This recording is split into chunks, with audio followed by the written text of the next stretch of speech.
Welcome, everybody. My name is Angela Grimm, and I am the Parent Division Chair for Ohio Association for Gifted Children, and welcome to our first ever Google Hangout.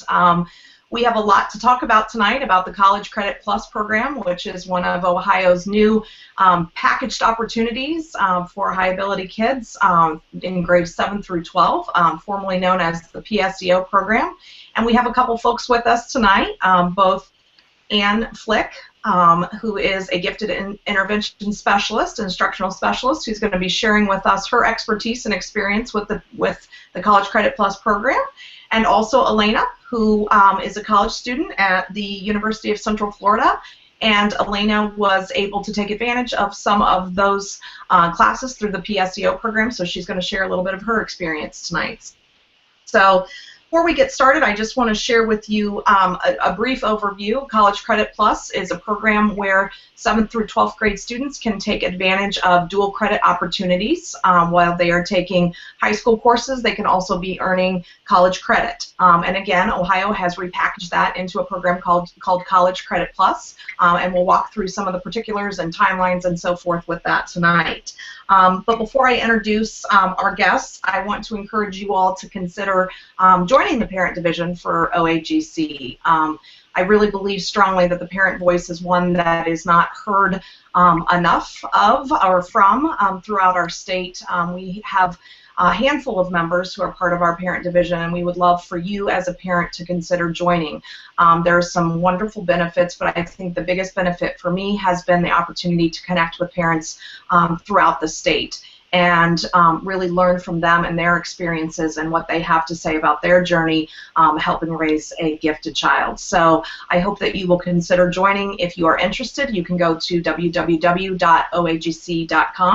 and pay your membership online, and you will also receive an OAGC review, which is a periodical that we put out with some great articles and information for families. So I hope you will consider joining us. And we are also having our next Parent Division meeting, which is February the 28th at 10 o'clock at the OAGC office in Gahanna. And if you are interested in attending that, either as a current division member or just a parent in the state, you're welcome to be part of that. So we hope you will join us on February the 28th. So without further ado, I will introduce Ms. Ann Flick. And Ann holds her master's degree in gifted education and has served as a gifted intervention specialist and gifted coordinator at a number of schools throughout the Cincinnati, Southwest Ohio area. She now teaches middle school accelerated math. She has contributed a number of articles to that OAGC review that I was speaking of, and has also presented at a number of state conferences in both Ohio and Kentucky for gifted educators, for math teachers, and so forth. Ann has also presented at a number of national conferences, and she has a consulting practice where she is working with families on formerly that PSEO program and now with the College Credit Plus program. So we're thrilled, Ann, to have you tonight. Thank you so much for being here during this hot off the presses moment, because I know that things are continuing to evolve minute by minute. And Elena, I would like to also introduce you, as I mentioned, a young college student who has taken advantage of doing this dual credit opportunities. And Elena attended a parochial high school for 3 years and then graduated from an Ohio charter school. She's a freshman film major who's, again, attending the University of Central Florida on a full-ride National Merit Scholarship. So congrats to you for that, Miss Elena. And I want to, if you wouldn't mind taking a few minutes, Elena, and telling folks about your experience with that dual credit opportunity. Yeah, of course. Prior to coming to UCF, I earned about 60 college credits at a variety of schools in my area through PSEO, and just, paying a little bit out of pocket for those classes because the system wasn't in place for younger students at that time, because I actually started in the 7th grade. So, yeah. Great, great. And folks, tonight, if you have any questions for either Ann or Elena, we will do our best to answer those through the course of the live broadcast. But we're probably not going to be able to get to everybody's questions. So if you are able, if you can post those on social media, on our Facebook page, directly on the YouTube channel that you're watching live, or on your Twitter feed with hashtag OAGC. And if we can't answer them tonight on the air, we will answer them offline and get those posted both to social media and to the OAGC website. So Ann, without further ado, I will turn it over to you because I know you have a lot to cover tonight. Thanks, Angela, and welcome to everybody, and thank you so much for participating in OAGC's very first webinar. We will be moving pretty quickly through a lot of information, so remember that this presentation is being recorded so you can go back to it and review information later. Just a few housekeeping things as we get started. If you're not familiar with the Creative Commons license in the corner, that grants permission for anyone to use this presentation intact and with attribution for non-commercial purposes. College Credit Plus is an important new program, and we are happy to share information with families and colleagues across the state. However, please understand that this new program is just taking shape, so no matter how closely to the law or rules I present points here in practice, things may evolve differently than I or OAGC or even your state legislators anticipated. As we get new information from the state, which we did as late as yesterday, we will post a revised PowerPoint document on the OAGC website. But with that, let's dive in with the information we have now. So here is a sampling of the college per credit costs at a few Ohio colleges and universities. Note that the majority of college courses are 3 semester hours, so you need to triple most of those figures for one course. Your typical full-time college student takes 30 credits a year, as most degrees require 120 credits. So multiply these per credit hour figures by roughly 120, then add in additional fees and required textbooks and materials. Now, once you get that total, imagine if you could cut those costs down by 1/4 or even 1/2, and that's not unrealistic for gifted students, as our panelist today proves. Launched in 1989, post-secondary enrollment options brought free college courses to Ohio high school juniors and seniors. Colleges were paid, and they were paid far less than their usual tuition, by reallocation from school districts of state funds for each course that a district student took through PSEO. Colleges could not charge fees, and they had to provide required textbooks and materials. So colleges often declared off limits to PSEO students courses like art that had a high materials fee or physical education that had high associated course fees. Meanwhile, high schools disliked losing state funding to state colleges, and the dual enrollment model grew increasingly popular.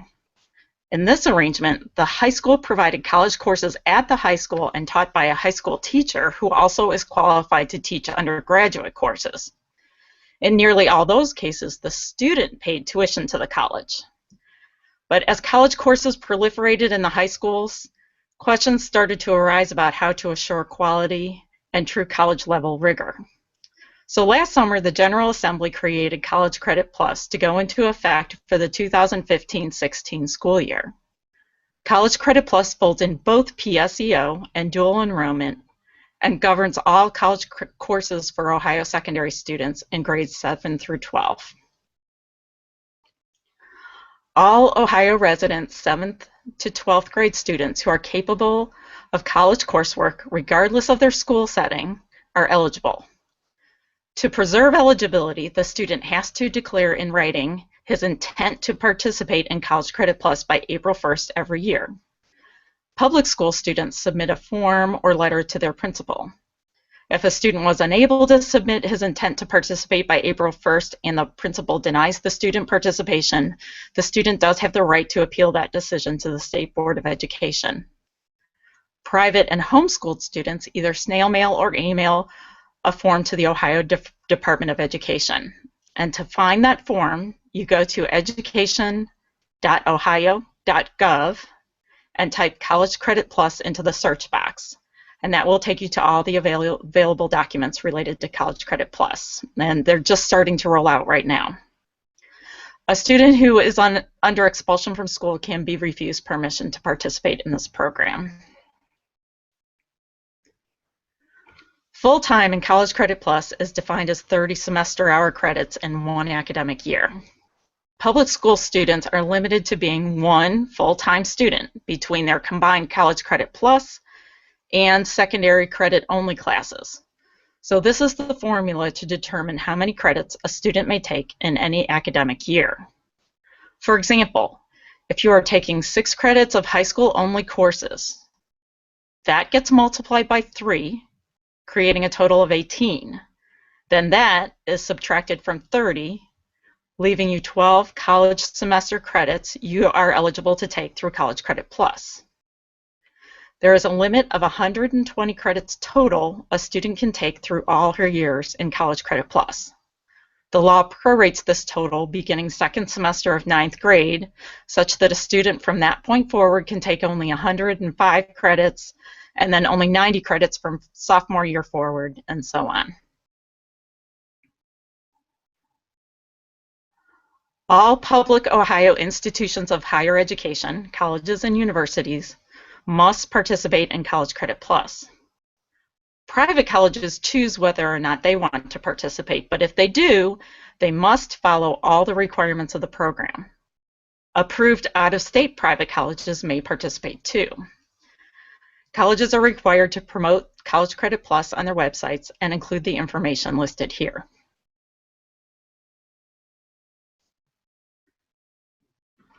All public secondary schools, so all public schools serving students in grades 7 to 12, must participate in College Credit Plus and grant high school credit in addition to the college credit that the college awards to the student for College Credit Plus courses completed successfully. And those secondary schools must also allow all qualified students in grades 7 to 12 to participate. Secondary schools must partner with at least one public college, which means at a minimum, the secondary school must publish in its regular course guide what's called a 15-credit pathway and a 30-credit pathway of courses from that partner college. These are just meant to be examples of a semester's worth of courses and a year's worth of courses that would apply to a degree at that college. Students do not have to take any of the pathway courses, nor are they restricted to courses in the pathways. Some secondary schools and colleges will develop enhanced partnerships that can include offering certain college courses at the high school and alternative funding arrangements between the high school and the college. By March 1st every year, secondary schools must notify students in grades 6 through 11 of the availability of the College Credit Plus program.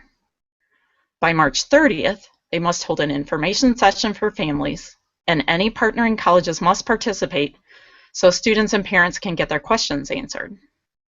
The law is specific that schools must provide counseling to families about the risks, benefits, and responsibilities of participating in College Credit Plus, and students and parents must sign a form acknowledging they understand. Most secondary schools will combine this required counseling piece with the required information session, so they may demand that families attend in order to participate in College Credit Plus. However, they must allow alternate dates for those unable to attend the initial meeting. Non-public schools can choose to participate in the program. However, they have no role in a student's applying for funding and cannot prevent any qualified student in grades 7 to 12 from participating. If a non-public student is awarded funding and takes a College Credit Plus course, his secondary school automatically becomes a participating school and must follow all of the provisions of College Credit Plus. In future years, then, that school must notify its families of students in grades 6 to 11 of the availability of the program by March 1st. Let's take a moment here to see if there are any questions so far. And one of the questions that's come through actually is for Elena. Elena, just asking you, kind of with your experience, what that was like as a being a younger student, having to be on a college campus. Did you feel like any of the coursework was too mature for you, or what that was like? I didn't really encounter any of the problems you would expect. I thought the challenge of the coursework was the most important thing, and it was engaging, and honestly, everyone on the campuses I went to were very kind, and while there was a little bit of like astonishment, it wasn't to the point of discomfort or awkwardness. Great. All right, Miss Ann, we'll let you keep rolling. Great. Okay, moving on with a few more policy points.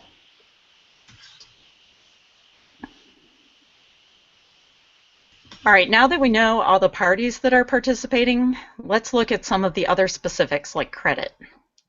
When you complete an application with a college, and we'll get into that in a minute, you might be asked if you want option A or option B. This is a carryover from PSEO. Most students choose option B because the state pays for courses in that case. And since the state is obligated to pay for high school for students, not college, the courses under option B have to count for high school credit in addition to the college credit. If you don't want the course counted on your high school transcript and want to take it for college credit only, you must select option A. And you can see the quote there from law that then says the student pays for tuition, fees, textbooks, and materials. The other situation with option A involves homeschoolers and private school students. For both of those groups, the funding is limited, and historically the state budget amount has been too low to meet all the student requests for funding. Students who are denied state funding but whose families are willing to pay the costs quoted here then would participate through option A. An important note then is that option A students get to make the choice of college credit only or both high school and college credit. Furthermore, it's important to remember under both options, this college credit is serious. Students are starting a real college transcript that will follow them for the rest of their academic careers. Both public and private schools are mandated to award one full high school unit or a year's worth of high school credit for each college course that carries at least 3 semester hours of credit. A 1-credit college course equals 1/3 high school unit, and a 2-credit college course equals 2/3 high school unit. College credit plus courses that are comparable to high school courses required for graduation. So, for example, a college U.S. history course that covers the same content essentially as the high school U.S. history course, or college courses that are in a subject area that is required for graduation. For example, a physical science course that doesn't specify which exact course you have to take. Those courses have to count toward the high school graduation requirements. If a family disagrees with how the school district applies the credit, the family may appeal to the State Board of Education. Since state funds are being used, the expectation is that the student complete the course successfully. A withdrawal after the school's no-fault withdrawal deadline, where the course and the withdrawal are noted on the student's college transcript, is a course not completed. Likewise, a grade of incomplete indicates the course was not completed. And a failed course was not completed successfully.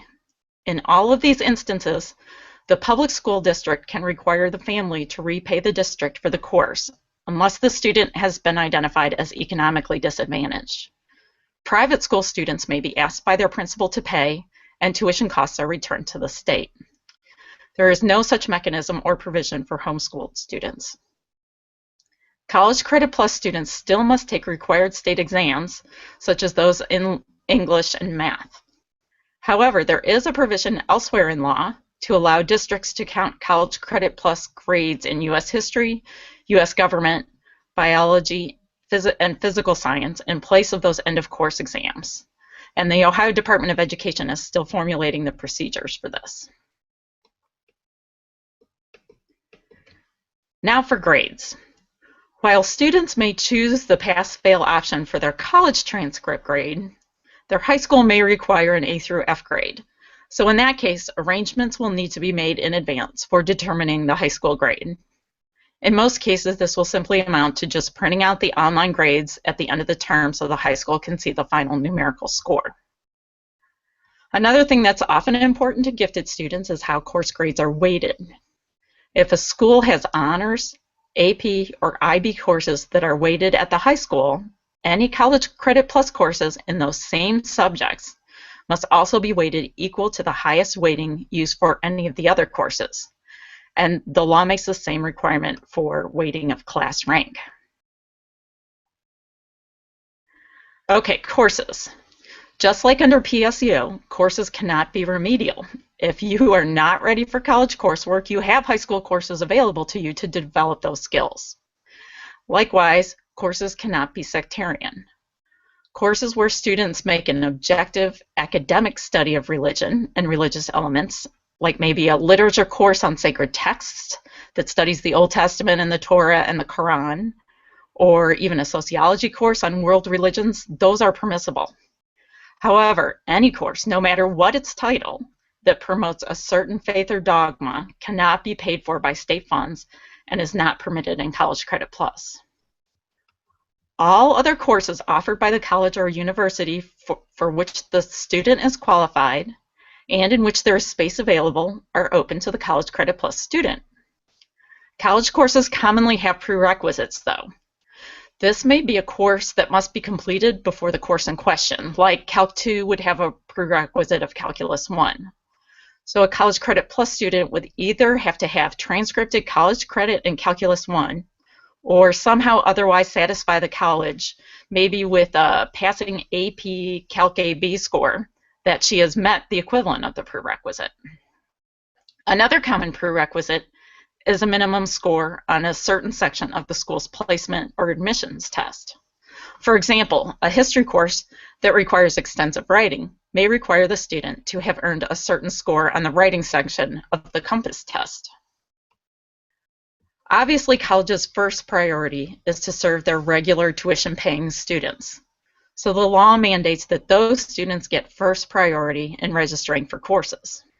College Credit Plus students can register for any available seats afterward. But this does add an element of uncertainty for the College Credit Plus student. Some colleges allow College Credit Plus students to register as early as May, but some do not allow College Credit Plus students to register until August. By the time you register, the course you plan to take may be full. Students, parents, and even high school counselors need to be aware of that possibility and develop contingency plans. Every College Credit Plus course must officially be listed in the college's course catalog, since getting in there means that the course has been reviewed and approved for credit at that institution. It would be pretty unusual for a college course to exist that does not count towards some degree or certificate at that college, so almost any course a student selects would be okay on that count. As for location, students can take courses anywhere. An online course is viewed the same as an on-campus class. Some colleges offer a few classes at other locations like community centers, and those are covered too. Public and private school students can take courses offered at their own high school. College Credit Plus courses there may include high school students who are not taking the course for college credit, but they must have exactly the same experience as the students earning college credit. The law then has addressed those questions that arose around quality with dual enrollment. High school teachers who teach college courses must meet certain training and education requirements to be able to teach College Credit Plus courses. And colleges are required to make observations and provide that training. There is an arrangement under which a high school teacher could serve as a facilitator for an online class that has an instructor from the college who plans the course content and assigns grades. Once a student has submitted his intent to participate by April 1st, or even before April 1st, the student needs to work on applying to all colleges through which he may want to take a College Credit Plus course. Students may take courses with any participating college. They are not limited to the colleges with which their high school has a partnership. With online courses, this opens up the option of colleges all across the state. Furthermore, students can take College Credit Plus courses at multiple colleges, even in one semester. They just have to make sure to meet the application deadlines of all the colleges they're interested in. I want to be very clear now that this is nothing like the application process that high school seniors go through to apply as college freshmen. Colleges have a separate College Credit Plus application that usually is pretty simple, just a page or two. Colleges cannot charge any fees, including application fees, for College Credit Plus participation. New emphasis in College Credit Plus is on the admissions criteria used by the college. Firm in law and rules is that colleges cannot apply more stringent admissions criteria to College Credit Plus students than they do for their regular students. All community colleges and 6 of the 13 public universities in Ohio, as well as most of the regional campuses of the universities, are open enrollment colleges, meaning their regular students have no minimum GPA or test score requirements for admission. So those cannot be required to admit College Credit Plus students at those schools either. Ohio has designated minimum scores on various tests that let colleges know that any student is ready for college coursework in different subject areas. College Credit Plus rules tell colleges to use these scores to evaluate College Credit Plus applicants' college readiness in various subjects. Colleges that use the Compass or AccuPlacer, like most community colleges, have the student take the test either as part of the application process or before starting classes. In many cases, though, especially 7th to 10th graders may not ever have taken the ACT or SAT and may apply to a school that does not offer the other 2 tests. In those cases, colleges are instructed to consider other data points that may demonstrate readiness for college-level work. And so listed here are the alternatives that colleges are recommended to consider as data points to find evidence that a student is ready for college-level work. To sum up then, colleges are free to accept or reject students based on the same criteria they use for their incoming freshmen, but they cannot hold College Credit Plus students to a higher standard. Finally, colleges must let students know at least 14 days before the term begins that they have been accepted or not. In reality, College Credit Plus applicants almost always learn a few weeks after the application deadline whether or not they've been accepted, so they usually know even before the school year ends the prior year. In fact, private and homeschool students need that college acceptance letter in order to apply for state funding, and they do that in May or June. Class schedules may be finalized, though, as late as mid-August. All right, that was a lot of technical information. Are there any questions on courses, credit, grades, or applying to colleges? Actually, Anne, there's a question on Twitter, and you may jump into this later, but just the question is around, you mentioned that 15 hours, 30 hours, kind of that pathway. Can you talk to that a little bit in terms of what that would look like? Does that look like a full-blown associate's degree, so they would get their high school diploma and that, or what does that look like?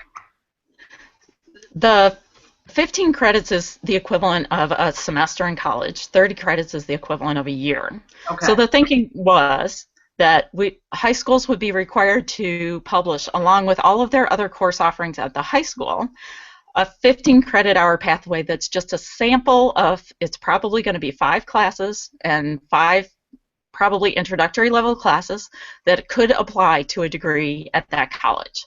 So it's just to give kids an idea of how they could earn a semester's worth of credit and a year's worth of credit before they leave high school. Okay. Probably not enough to lead to an associate's degree at that point. Gotcha. Great. Thank you. Sure thing. All right.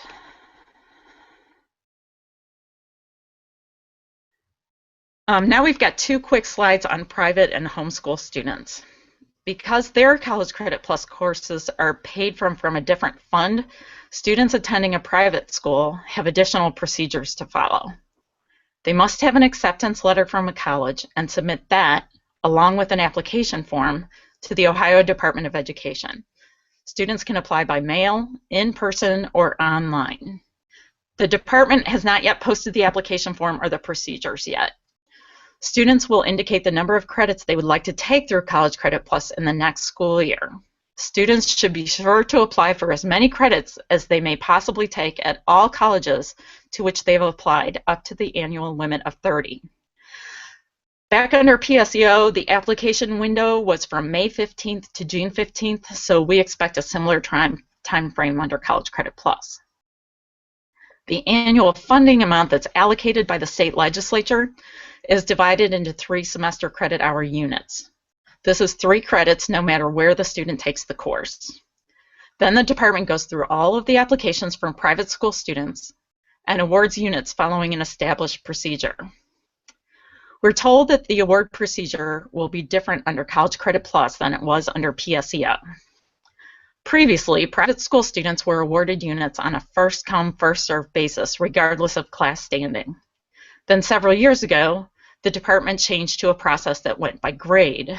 All 12th graders were awarded 1 unit, and then all 11th graders, and so on.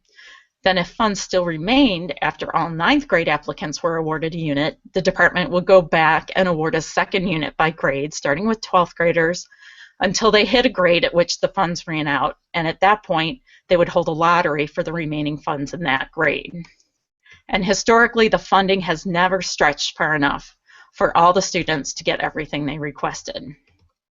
The new process will be to award seniors all the credits they request. Then, if funds remain, 11th graders will be awarded all the credits they request, and so on. Under this procedure that's established in the rules and not stipulated in the law, and without an increase in funding by the General Assembly this spring, it is unlikely that 7th, 8th, 9th, or 10th grade private school students will be awarded funding, and likely would be able to participate only under option A. The Ohio Department of Education has 5 weeks after the application deadline to notify students of the level of their awards. If the timelines from PSEO continue, that means families should learn by July 20th. Homeschool students' College Credit Plus courses are paid out of yet another fund, but the funding application procedures are identical to those followed by the private school students. The award is slightly different in that the unit of 3 semester credits is specified to be valued at $160 per credit, and because that's the default payment for on-campus courses, since homeschool students do not attend a high school where they can take College Credit Plus courses.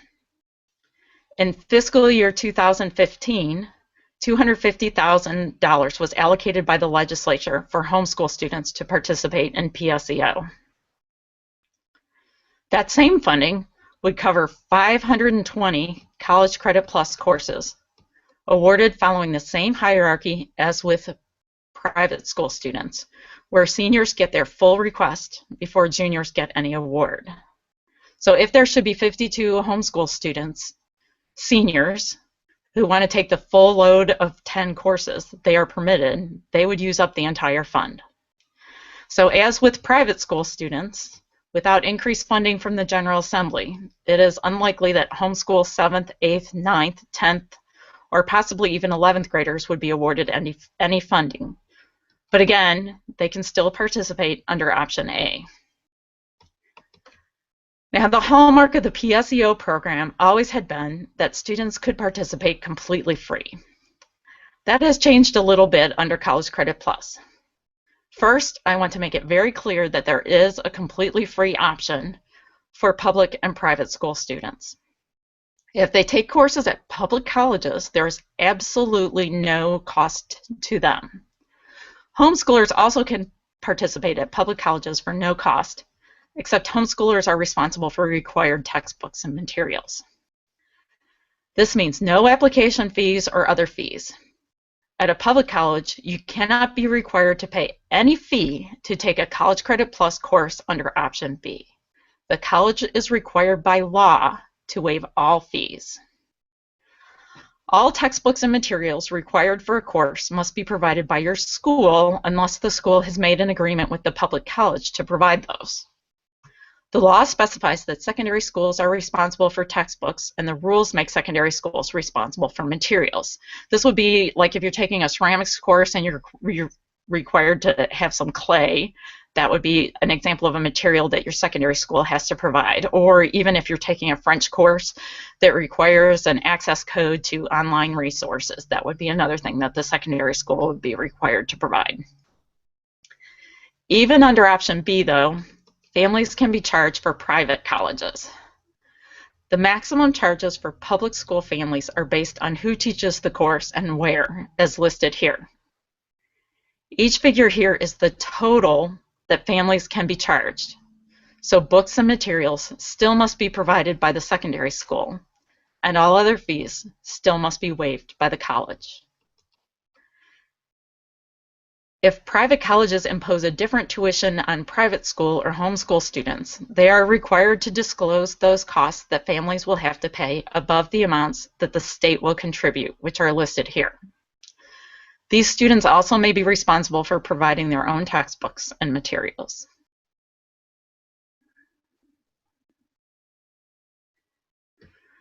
Schools are required to develop procedures to identify students who qualify as economically disadvantaged. According to College Credit Plus rules, a student qualifies if anyone in the household participates in any of these programs. Students identified as economically disadvantaged and attending a public secondary school cannot be charged, even at a private college. Students who attend a private secondary school on an Ed Choice voucher or Cleveland Scholarship and who are low income as defined by those programs cannot be charged ever for tuition, fees, books, or materials, even at a private college. Only grades 9 to 12 students in a public school that provides regular transportation to its juniors and seniors can request reimbursement for transportation to campus to attend College Credit Plus classes. And districts provide that reimbursement based on the Families Meeting Financial Need guidelines established by the Ohio Department of Education. Let's just check now and see if there are any other questions on costs and funding. Not specific to costs and funding, but there was actually a curious question, Elena, for you. Just wondering, as you were starting down this pathway, how did you pick these classes? Like, what was your process and how did that evolve? Well, in the beginning, a lot of it was practicality. I took English Comp right from the bat, along with some U.S. history courses, but then a lot of it evolved into just what I was interested in and what I wanted to pursue in life. So it varies. Okay. So starting with practical and then leading to passion, it sounds like. Yeah. Great. All right, Miss Ann, we'll let you continue. Okay.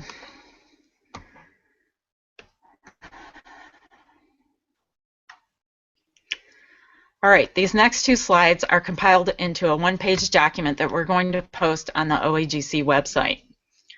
This timeline includes all three student groups: public school, private school, and homeschoolers. So that box in the upper right, that's for students in public or participating private schools. Recall that in most cases, the counseling session will be folded into the information session that schools must provide by March 30th. Then the timeline gets started with students in school registering or at least planning for their high school credit-only courses for the following year, because for public school students, that number will determine how many College Credit Plus credits they are eligible for. Then for all students, the first deadline is April 1st to submit that intent to participate either to the public school principal or to the Ohio Department of Education. And even before April 1st, you can start applying to colleges. This is the confusing stage because colleges all have different application forms and they all have different deadlines. Be sure to leave yourself plenty of time because some colleges, especially selective and private colleges, may require official test scores, high school transcripts, and maybe even letters of recommendation. And you need to plan far enough ahead for all of those things to reach the college by the application deadline. There is one school here down in Southwest Ohio that their College Credit Plus application deadline is as early as April 15th. Some colleges will require you to complete placement testing. Now, some will want you to do this before the application deadline, and Others will have you complete this after you've been admitted, but before you register for courses. Keep in mind, public open enrollment colleges cannot use placement testing scores to deny you admission. Low placement testing scores can be used only to prevent your registering for courses that require a higher placement test score as a prerequisite. For example, a community college cannot deny you admission because you did not pass any section of its Compass test. If you meet its regular admission standards, the college must admit you, but you cannot take any courses that require a Compass test score that you have not achieved. Some colleges will let you retake the placement test. Others will limit you to 1 attempt per year. As another example, if you pass the math section of the Compass but not the English section, the school cannot deny you admission based on that. You can take any courses that either don't have a prerequisite or that have a required math Compass score below the score you earned. You would not be permitted to take English courses or any other courses that require a higher English Compass score than you earned. Also, some people may remember that PSEO previously required that you have a 3.0 high school GPA in the subject in which you wanted to take a college course, but that requirement has been eliminated in College Credit Plus. Okay, here's where the private and homeschool paths branch off. Once you have one acceptance letter from a college, you can prepare your application for funding to ODE. So you have your intent to participate that you submitted to the Department of Education back by April 1st. Then you have a second form, your application for funding, that you need to prepare and submit again to the Ohio Department of Education. We don't know the dates yet, but in the past this has been a window that opened on May 15th and closed on June 15th. Then you await a funding letter from the department in July. If you are not awarded funding, you still can proceed under option A. Colleges most likely will require attendance at an orientation session, since the law requires them that they counsel students before the no-fault withdrawal deadline. Colleges vary in their orientation dates. Some like to get it done in the spring before the school year is over, and others like to do it in August after the non-public and homeschool students have received their award letters. Colleges also vary in their dates that they open registration to College Credit Plus students. Some colleges will have you register as part of that orientation program. Others may even open registration before the orientation date. You should register as soon as you are permitted to reduce the chances that the classes you want are full.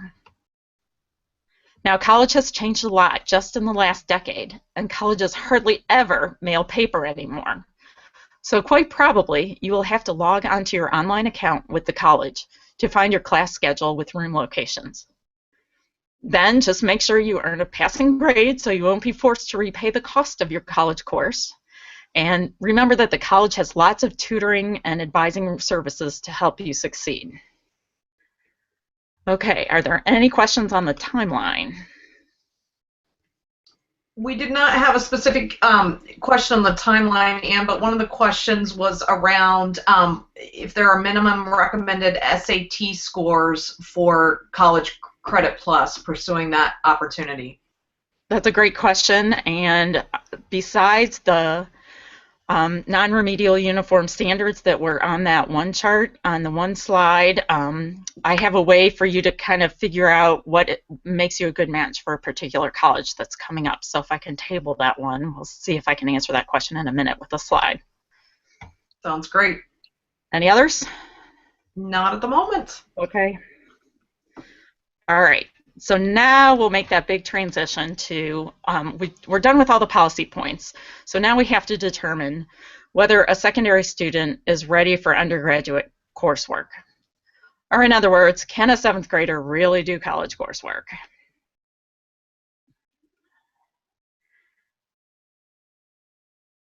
One of the most common ways that educators determine student readiness for a student's certain level of study is with test results.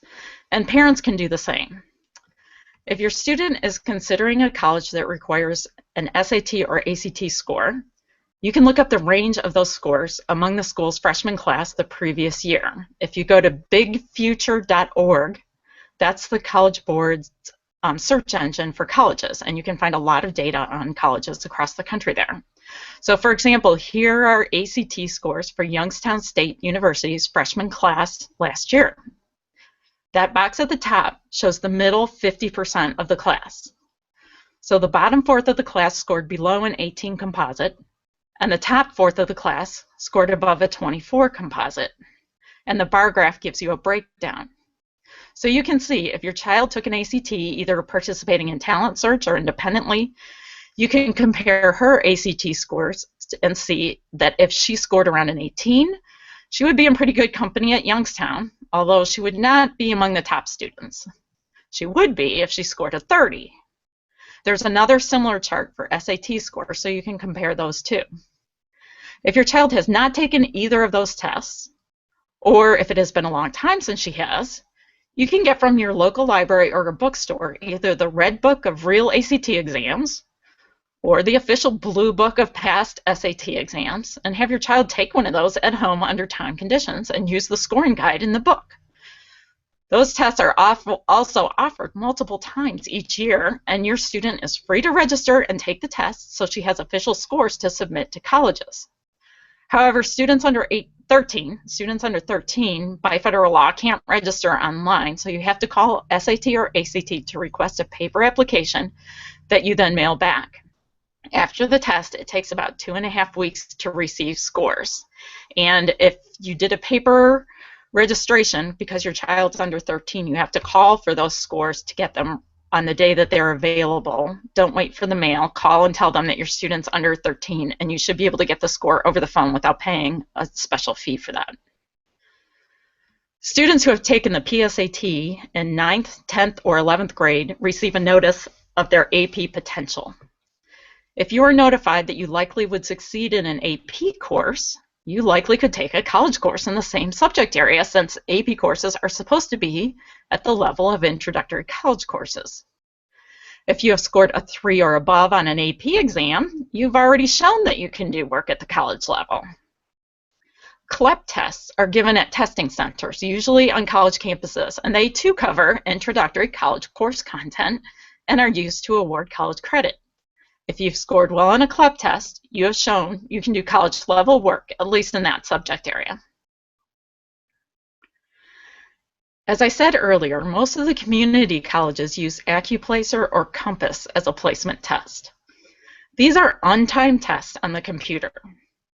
Both have sections on math, writing, and reading, and colleges set their own minimum scores for each section. Scores below the minimum indicate you are not ready for college coursework in that subject or related subjects.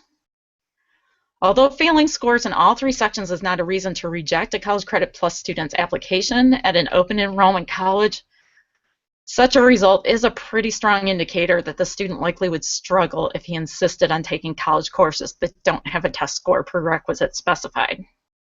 However, if a student passes one section, he can take classes in that subject and in approved related subjects. A college cannot require that a College Credit Plus student pass all the sections of its placement test to be admitted, unless it requires the same of its regular freshman applicants. Now, most colleges also allow just any non-matriculated, non-degree seeking students to take their courses.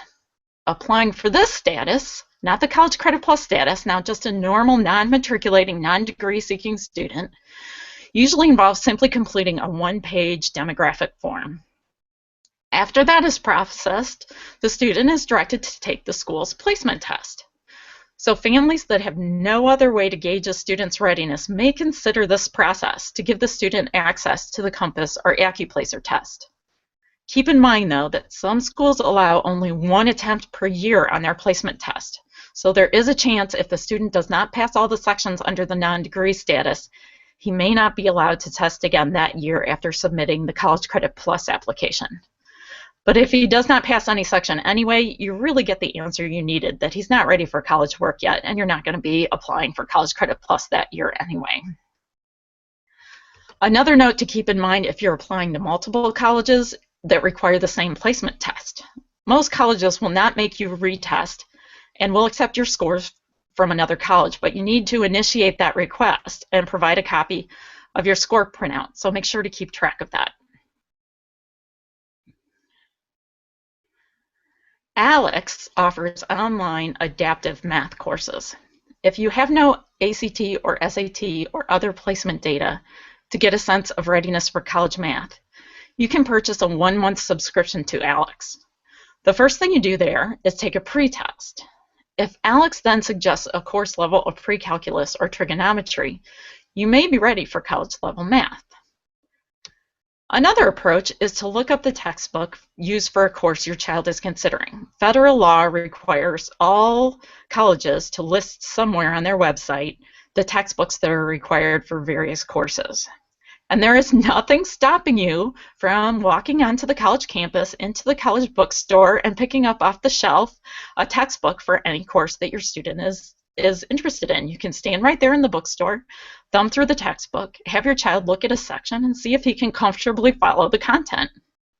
Another thing you can do is Google the textbook name and the word student site, and most college textbooks these days have accompanying resources online.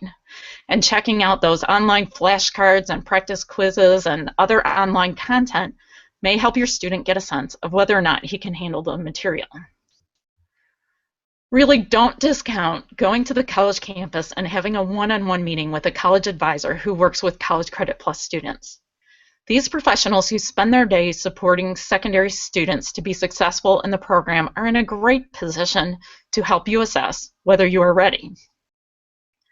Finally, your student can audit a course. This is a no-risk way to sample a course and try out college. This is done in the year or semester prior to applying for College Credit Plus, so it takes some advanced planning. Most colleges charge their full regular tuition for auditing a course, but the student does not have a grade at stake. Similarly, the student may want to contact a professor teaching a course he's interested in and see if the professor will just allow him to sit in on a class or two to get a sense of what it is like. Readiness for college coursework includes much more than intellectual readiness. Students must do an honest self-evaluation. College classes, at least those on campus, meet for less time than high school classes, but they require more time out of class. The standard guideline for regular adult college students is to plan to spend 2 or 3 hours out of class for every hour you are in class. College classes generally have fewer assignments, so if you can't stay organized and plan out long-term tasks, your grade will plummet pretty quickly. Gifted students are famous for being especially sensitive, intense, and justice-oriented. But college campuses bring together students from all backgrounds, experience, and points of view. College courses are designed for adults, so families need to be aware that content may be mature in some classes like literature or sociology or psychology and a whole host of other courses. Professors will not adjust requirements for a young student, nor should they be asked to. Likewise, class discussions among adult students may veer into mature content and mature language. And other students' opinions may not mesh with the gifted College Credit Plus student's sense of what is right. The student needs to be able to handle those situations emotionally and to respond maturely. Lastly, for students with disabilities, you should know that things change somewhat at the college level, which is governed by a different law from IDEA, which applies to K-12 schools. You will have to work with the college's Disability Services Office to arrange accommodations and then communicate your approved plan to professors each semester. Perfectionistic gifted students may be thrown by not getting A's on every assignment for the first time in their lives. If they can't accept a course grade lower than an A on their record, they may either select the pass-fail grading option or just decide College Credit Plus is not the route for them. Also, students whose identities have been defined by being the top student in the class may undergo some self-doubt in college classes. Others, though, will thrive with more intellectual peers. There is a lot of independence required from finding your way across campus to approaching professors and seeking out support services like tutoring, especially if you're on a college campus. Finally, parents should know that the Federal Educational Rights and Privacy Act applies to all college students regardless of age. So unless your child signs a privacy waiver, you have no right to any of your child's records. and professors will not talk about your child with you. Having grades sent to the high school is a condition of participation in College Credit Plus, but most everything else is off limits unless the student signs a waiver. So there you have it, the nuts and bolts of the College Credit Plus program and special considerations of gifted students in deciding whether to participate. So at this time, we can take more questions for Elena on her experiences and more general questions on the program. For sure. All right, Miss Elena, a couple questions for you came in as Ann was wrapping up that last part. One is just around the idea of what you think the major benefits were of taking these courses while you were in middle school, high school. Obviously, cost savings, money savings, but what other kinds of advantages do you feel like the program gave you? Well, of course it helps you get ahead. I mean, I am able to take a lot of different classes that I probably wouldn't have time for now in college, at least as a freshman, if I hadn't already gotten a lot of those foundational requirements out of the way. And also, it's just a very challenging and engaging and interesting experience, and I don't know that I don't know where I was going with that particular line of thought, but it's just really rewarding, and it helps you mature, I think, a little bit as a person. For sure. Okay, so talk about that maturity. Do you feel like your professors treated you as an equal? I mean, as a, the same as another peer in your class? How did the professors treat you? I think for the most part I was treated really well by my professors, especially in those classes that I mentioned that I took out of interest and engagement and passion. I think they could sense from me that I was really interested in the subject material, and they liked that in their students, and so they really enjoyed having me in class, I hope, and they would often talk to me outside of class, like if I was like waiting for my ride, as a small person does, and we would just have conversations about the subject material, and I always felt really comfortable with my professors, a lot more than I thought I would going into all of this. Great.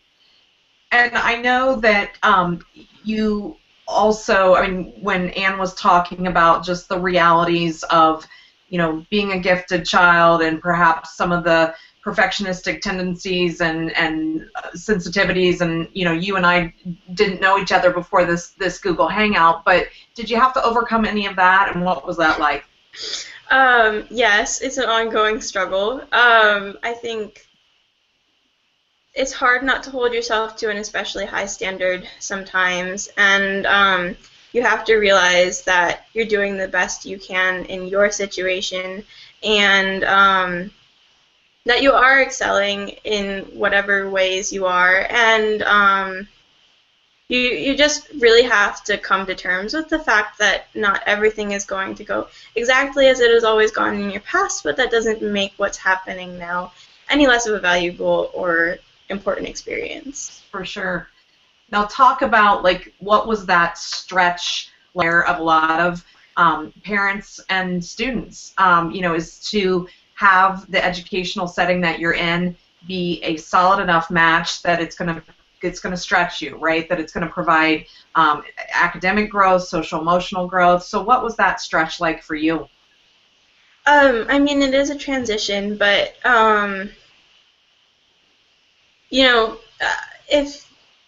if you feel like you're ready for this and you go into it with an open mind and the determination to do the best you can really benefit from it.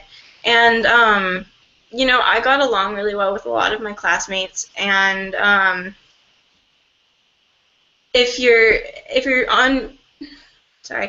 sometimes you can form relationships with those classmates, especially if you're both interested in a class and doing that sort of thing. I mean, it's no different from just being a regular college student in a lot of ways, and you just need to do the best you can. I keep saying that, but that's really all there is to it. And you'll develop as a person because, of course, you develop in college classes. Like, that's what they're there for. So, it's not really that different going into it as a younger person. It's as long as you have the mindset and the maturity, you can really take advantage of it and learn from it, and not just learn the material, but also learn how to handle these classes and how to interact with peers on a level that you're looking for and all of these things. So Definitely. Great. And Anne, I know you have become the guru of all that is College Credit Plus, and obviously have done an extensive amount in this area professionally and personally. Can you tell parents, this seems like a lot to digest and absorb. So Anne, what would be the biggest piece of advice you would give to parents as they're starting down the College Credit Plus path? I think one of the trickiest things for parents of gifted students is they have gone without the whole package for so long that they try to get the whole package, and this seems like it might finally be the answer that provides that. And there's that immediate concern about how well the College Credit Plus credit will transfer. And the problem is when you talk about anything with college admissions and students eventually going on to college as freshmen is we don't have crystal balls. We can't predict where our students will end up. So sometimes I encourage parents, yes, hopefully we can do some things to try and make sure that as much of the credit as possible will transfer and will count toward a degree. But sometimes we have to look at what other high school students get out of their experience. And those other high school students are getting to take challenging courses that only count for high school credit. So if our students are getting challenging courses in their high school careers, even if they don't end up counting for college credit, we have to be thrilled and satisfied that they got that intellectual stimulation while they were in high school. So it sounds like you're saying the stretch is more important necessarily than what's on a transcript walking forward.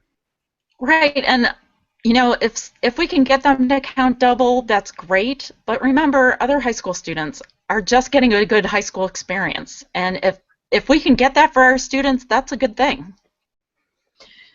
So it sounds like, too, just from your presentation, there are a lot of timelines that families need to pay close attention to. How can they keep that in check as they're moving forward? Well, what we're going to do is on the Ohio Association for Gifted Children website, that oagc.com, those two slides with the timeline, we'll put those together into a one-page document that hopefully people can use as a flow chart to remember their timelines. But the first big time deadline is April 1st. That's for everybody. So public school students need to turn in a form to their principal saying that they intend to participate, and homeschool and private school students need to submit a form either by email or by postal mail to the Ohio Department of Education. And the thing with that is that's not a commitment to participate. If there is a 0.5% chance that you want to participate, you need to fill out that form by April 1st. You can always decide later that you don't want to participate, but it's really important. If you miss that April 1st window, then you're out of luck for the whole next school year.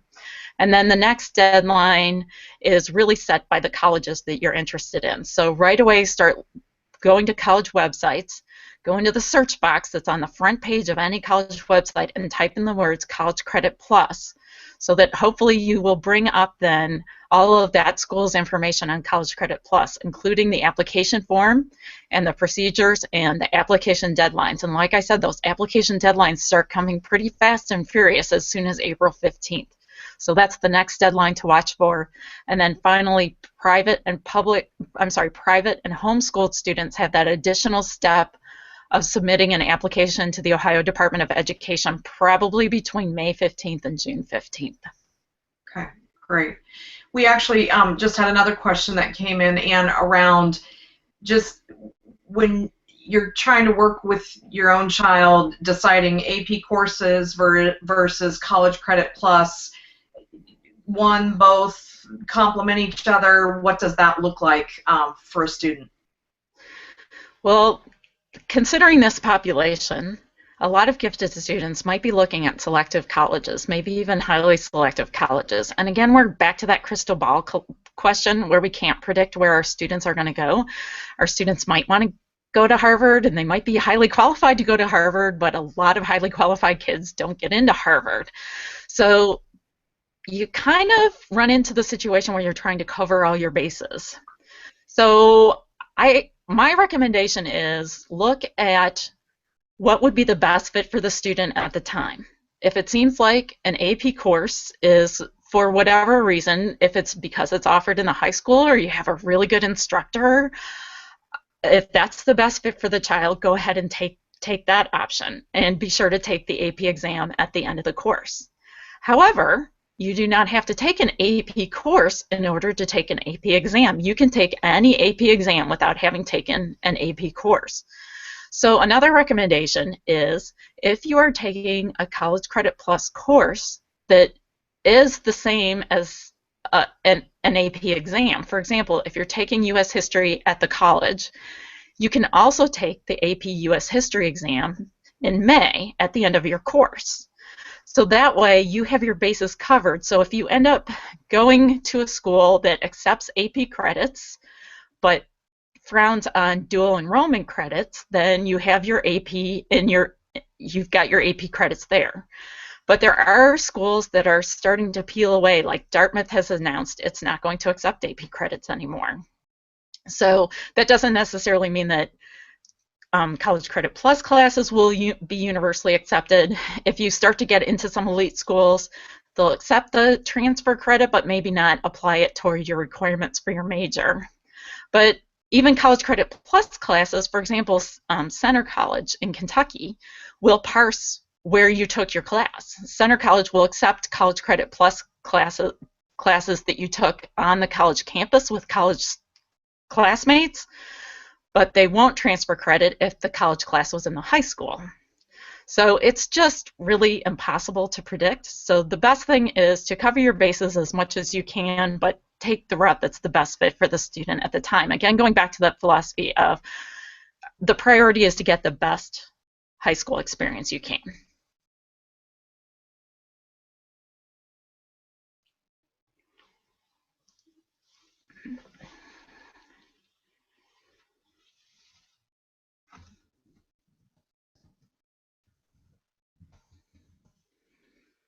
Elena, maybe you can add something about any things that you did with college classmates. You were talking about some of your areas of interest that you had in common with your classmates. Can you talk about any conversations or experiences or activities that you did outside of the classroom? Of course. Senior year of high school, I took a fantasy writing class that I really, really loved. Fantasy writing is one of my passions, and it was so convenient that it happened to be offered that year. And I actually connected really well with a lot of the people in the class, and one in particular, and we would swap stories and sort of critique each other even as we were like still going through the class, and we had a lot of conversations about world building and all of that, and I'm getting kind of geeky here, but we actually talked about starting a club on the campus that almost came to fruition, but some things happened with the other student, and of course I wasn't going to be there permanently, so I didn't feel that I could really run the club myself, but we got interest and stuff, and it was sort of a really good community for a little while there, and I probably could have kept in touch better if I'd had a Facebook back then, but but yeah, it was a really rewarding experience. So along the lines of that question about AP classes versus College Credit Plus classes, can you compare? I know you didn't take a lot of AP classes, that you kind of focused on those those College Credit Plus classes, but can you kind of compare like the workload in a college class versus like how much homework there is and what type of homework there is in those standard high school classes? Yeah, I always found college classes a lot more suited to my learning style, at least. The homework was usually a lot less what I would consider busy work, and much more genuine and helpful. That sounds a little, but I'm not trying to trash the high school experience or the way they run things. That's good for some people. I just never really benefited from it the way I think they expect people to on the standard and the general basis. And so I for me, I guess general high school classes and my brief brushes with how AP classes were run, it seemed to me that there was a lot of stuff that just wasn't really conducive to the way I learn. And so, of course, it's all individual to the student, and you should think primarily about how your particular student will learn best and what they will need out of a class. But I always found the way, like, there were a lot less arbitrary grades in college. It came down to particular grades in a big way. But, of course, like, exams are weighted a whole lot in college classes. But I always benefited, I think, from that structure. And, I mean, you just have to do what's best for you. But I think there's a lot to be said for college classes. Great. So, ladies, another question then, Anne, that came in was around the idea of if schools partner with a university that may not have the perceived caliber of other universities that your child may be looking at down the road, talk to pros and cons about that, because they may be partnering with a community college or a smaller college in the state that is not necessarily as prestigious as a family might like to have on a permanent transcript. How does that impact things? Well, remember that your cheapest option, your guaranteed cheapest option, is a public school in Ohio. So any of the public colleges or universities, and definitely the community colleges, will be an economical choice for some of the high schools to go to in terms of what is deducted from their state funding. That in no way limits, though, a student to the college that the high school has partnered with. The student can take college courses at any college in Ohio. So, again, online courses really open that up. The thing is, how many prestigious private colleges in Ohio that will choose to participate in College Credit Plus is still up in the air. So we may have limited options there, but definitely a student is in no way restricted to the college that their high school partners with. Great. Well, ladies, I think we're running over an hour here, so at this point I would like to go ahead and wrap up the discussion. I want to thank you both so much for your time. It has been an invaluable piece of information for parents in Ohio to take a hold of and try to digest all the intricate pieces and parts. I know that we will have some more resources available on oagc.com, the timeline that you were referring to, Anne. And I know as well that you had mentioned that schools are required to go ahead and present this to families on a local basis, so families really need to keep their ears open because it may be meshed with other information nights, so they want to make sure that they're going and hearing that at their local schools as well. I want to also... Yeah, and if I can just add, Angela, sure. On the OAGC website, in the next week, we'll post a PDF of this PowerPoint and a FAQ document that's pretty extensive, along with the timeline, and there are a few resources from the Ohio Department of Education that we'll link to on the OAGC website. Perfect, perfect. And if any families happen to want to watch this back, we will also have this broadcast as a recorded YouTube video that families can watch back and share with others across the state. We would greatly appreciate folks paying that one forward. And again, I would like to remind you all that we would love to have you as an OAGC Parent Division member. You can do that on oagc.com.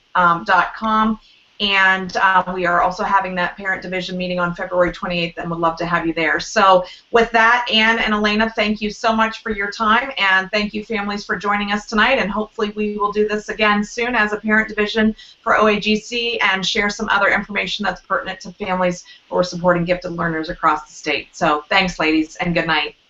Thank you.